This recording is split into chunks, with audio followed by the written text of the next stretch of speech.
আসসালামু আলাইকুম, সবাই কেমন আছেন? আশা করছি ভালো আছেন। আলহামদুলিল্লাহ, আল্লাহর অশেষ রহমতে আমিও ভালো আছি। চলে এলাম নতুন একটা রান্নার রেসিপি নিয়ে। থাই স্টাইল ভেজিটেবল রেসিপি। শীতকালীন সবজি দিয়ে খুব সহজেই এটা রান্না করে ফেলতে পারবেন মাত্র 10 মিনিটে। সম্পূর্ণ থাই স্টাইল রেসিপি ফলো করে আমি এটা রান্না করেছি, আর সেই রেসিপিটাই আপনাদের সাথে শেয়ার করছি। এই রান্নাটা করতে কয়েকটা সবজি লাগবে। আমি এখানে মোট 6টা সবজির সবগুলোই অল্প পরিমাণে নিয়েছি। ফুলকপি, ব্রকলি, গাজর, ক্যাপসিকাম, সিম আর বাঁধাকপি। আমি আমার ইচ্ছে মতো সবজিগুলোকে স্লাইস করে কেটেছি। খুব বেশি বড় বা ছোট করা যাবে না। ধুয়ে রেডি করে নিলাম। এবার সবজিটা রান্না করতে যে উপকরণগুলো লাগবে তা হচ্ছে রসুন কুচি, কাঁচামরিচ কুচি, আরও 3টা উপকরণ। সেগুলো আমি রান্নার সময় দিব। তো প্রথমেই আমি একটা প্যানে তেল গরম করে নিয়েছি। এবার এর মধ্যে প্রথমেই দিয়ে দিব রসুন কুচি। হালকা ভেজে নিয়ে কাঁচামরিচ কুচি দিয়ে দিলাম। এবার কিছুক্ষণ ভেজে নিয়ে সবজিগুলো একে একে দিয়ে দিব। প্রথমে গাজর দিব, তারপরে ব্রকলি, ফুলকপি এবং সিম দিয়ে দিব। কিন্তু ক্যাপসিকামটা এখন দিব না, এটা আরও পরে দিতে হবে, কারণ এটা সিদ্ধ হতে টাইম লাগে না, সেটা আপনারা সকলেই জানেন।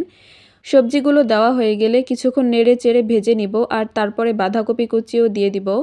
বাঁধাকপির পরিমাণটা একটু বেশি নিয়েছি, কারণ এটা কমে যায়। এরপর আমি স্বাদমতো লবণ অ্যাড করে দিয়েছি। এবার নেড়ে চেড়ে ঢেকে রেখে দিব। আর চুলার আঁচটা কিন্তু একদম হাই হিটে রাখতে হবে। এই রান্নাটা হাই হিটেই করতে হয়। হাই হিটে 3 থেকে 4 মিনিট ঢাকনা দিয়ে ঢেকে রেখে এবার ঢাকনা উঠিয়ে বাকি উপকরণগুলো অ্যাড করে দিব। এখানে আমি কালো গোলমরিচের গুঁড়া দিয়েছি, এরপরে লেবুর রস দিয়ে আরও ভালোভাবে নেড়ে চেড়ে মিক্স করে নিব। আর এই সবজিটা 80% সিদ্ধ করতে হবে। ফুল সিদ্ধ করলে কিন্তু খেতে বেশি ভালো লাগবে না। সবজিগুলো অলমোস্ট হয়ে এলে ক্যাপসিকাম দিয়ে দিব। চুলার আঁচ কিন্তু একেবারে হাই হিটে দেওয়া। লবণের পরিমাণটা কম হয়ে গেছিল, তাই দিয়ে দিলাম। আমি থাই স্টাইল ভেজিটেবলস রান্নাটা এই প্রথমবার করছি। এর টেস্ট কেমন হয়েছে সেটা বলবো সব শেষে। সবজিটা হয়ে এসেছে। একটা সবজি আমি ভেঙে দেখাচ্ছি। এই যে দেখুন, বেশি প্রেশারাইজ করা লাগছে না, মাত্র 10 মিনিটেই আমার রান্নাটা হয়ে গেছে। আপনারা চাইলে খুব সহজেই এই রান্নাটা করে ফেলতে পারবেন। যারা ডায়েট করেন তারা এই সবজিটা বানিয়ে খেতে পারেন, এটা খুবই হেলদি। আমার সবজি রান্নাটা হয়েই এসেছে। নামানোর আগে সবশেষে আমি কিছুটা চিনি অ্যাড করে দিব। এবার আর কিছুই করতে হবে না, শুধু নেড়ে চেড়ে ঢেকে রেখে চুলাটা অফ করে দিব।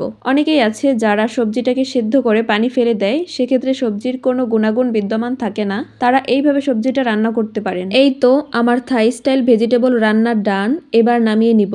এই সবজিটা চাইলে এমনিও খেতে পারেন, আবার রুটির সাথেও খেতে পারেন।